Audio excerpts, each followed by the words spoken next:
ಹರೇ ಶ್ರೀನಿವಾಸ. ಅಧಿಕ ಮಾಸದ 10ನೇ ದಿನದ ಪಾರಾಯಣ ಹಾಗೂ ಯಥಾಮತಿಯ ಅರ್ಥಾನುವಾದವನ್ನು ಈಗ ನೋಡೋಣ. ಶ್ರೀ ಗುರುಭ್ಯೋ ನಮಃ.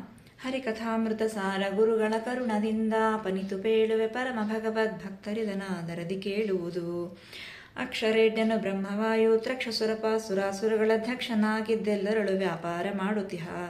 ಅಕ್ಷಯನು ಸುಸತ್ಯಾತ್ಮಕ ಪರಾಪೇಕ್ಷೆ ಇಲ್ಲದೆ ಸರ್ವರೊಳಗೆ ವಿಲಕ್ಷಣನು ತಾನಾಗಿ ಲೋಕವ ರಕ್ಷಿಸುತ್ತಲಿಪ್ಪ. ಇದು 10ನೇ ನುಡಿ. ಇಲ್ಲಿ ಅಕ್ಷರೇಢ್ಯನು ಅಂದರೆ ಅಕ್ಷರರು ಅಂದರೆ ಸಾಕ್ಷಾತ್ ಲಕ್ಷ್ಮೀದೇವಿಯರು. ಅಂದರೆ ಕ್ಷರ ಅಂದರೆ ನಾಶವೇ ಇಲ್ಲದ ಇದ್ದ ಅಕ್ಷರ.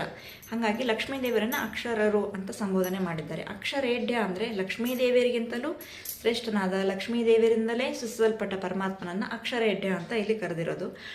ಬ್ರಹ್ಮ ವಾಯು ತ್ರಕ್ಷಸುರಪ ಅಂದರೆ ಬ್ರಹ್ಮ ಅಂದರೆ ಚತುರ್ಮುಖ ಬ್ರಹ್ಮದೇವರು, ವಾಯು ಅಂದರೆ ಸಾಕ್ಷಾತ್ ವಾಯುದೇವರು, ತ್ರಕ್ಷ ಸುರಪ. ತ್ರಕ್ಷ ಇದನ್ನು ಮೊದಲು ಬಿಡಿಸ್ಕೊಳ್ಳೋಣ.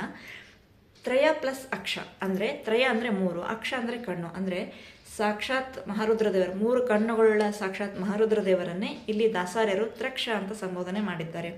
ತ್ರಕ್ಷ ಸುರಪ. ಸುರಪ ಅಂದರೆ ಸುರ ಪ್ಲಸ್ ಪ ಅಂದರೆ ಸುರರಿಗೆಲ್ಲ ಒಡೆಯನಾದ ಪತಿ ಎನಿಸಿದ ಇಂದ್ರನನ್ನ, ದೇವೇಂದ್ರನನ್ನ ಸುರಪ ಅಂತ ಕರೆದಿರೋದು. ಅಂದರೆ ತ್ರಕ್ಷ ಸುರಪ ಅಂದರೆ ರುದ್ರ ಇಂದ್ರಾದಿಗಳು ಅಂತ ಅರ್ಥ. ತ್ರಕ್ಷ ಸುರಪ ಸುರಾಸುರಗಳ ಅಧ್ಯಕ್ಷನಾಗಿದ್ದೆಲ್ಲರಳು ವ್ಯಾಪಾರ ಮಾಡುತ್ತಿಹ. ಅಂದರೆ ಸುರರು ಮತ್ತು ಅಸುರರು. ಸುರರು ಅಂದರೆ ದೇವತೆಗಳು, ಅಸುರರು ಅಂದರೆ ದೈತ್ಯರು.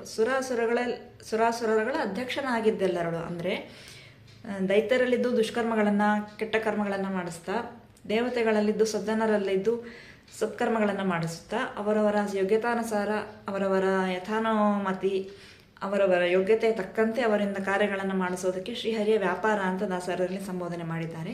ಹಾಗಾಗಿ ಸುರಾಸುರಗಳ ಅಧ್ಯಕ್ಷನಾಗಿದ್ದೆಲ್ಲರಳು ವ್ಯಾಪಾರ ಮಾಡುತ್ತಿಹ. ಅಕ್ಷಯನು ಸುಸತ್ಯಾತ್ಮಕ ಅಂದರೆ ಶ್ರೀಹರಿಗೆ ಕ್ಷಯವೇ ಇಲ್ಲ, ಯಾವತ್ತೂ ಮುಗಿಯೋದೇ ಇಲ್ಲ. ಕ್ಷಯ ಅಂದರೆ ಮುಗಿಯೋದು.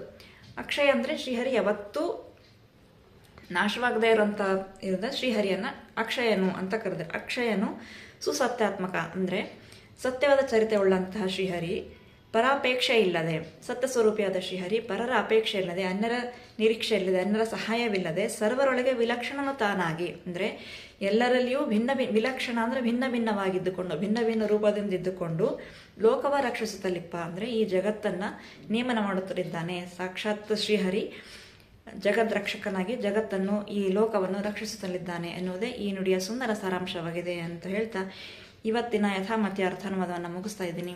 ಕೃಷ್ಣಾರ್ಪಣಮಸ್ತು.